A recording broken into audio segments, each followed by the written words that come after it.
5 август 2019 yıl.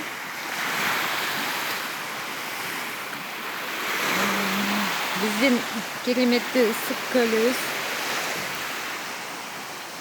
туулган күнүбүз келип калганына байланыштуу.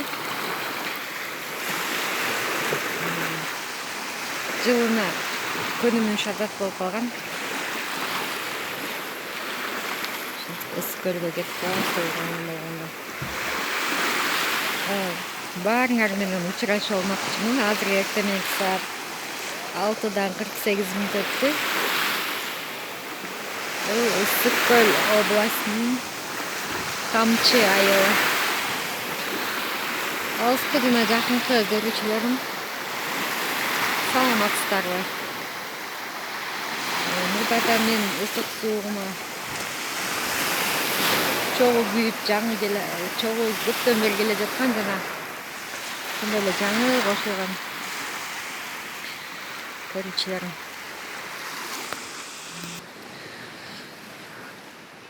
Көлдөгү кадимки катардагы жатаканалар канчадан болуп атат, тамак аш канчадан болуп атат, ошондой эле коттедждер канчадан болуп атат билип бергенге аракет кылабыз.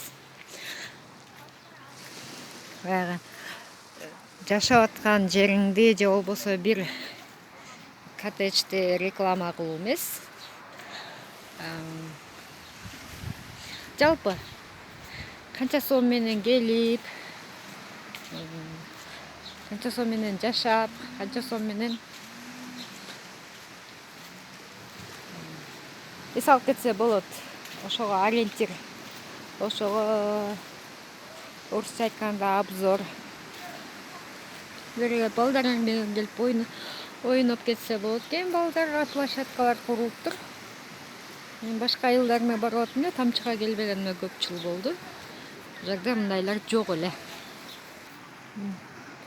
Реклама кылган учурда реклама кылабыз, бирок мында баягы ысык көлдө тамак аш канча, жатакана канча, ошону эле билип берем. Коттедждердин баасы, мини коттедждердин жана кадимки эле элдер киргизген жатактар канчадан?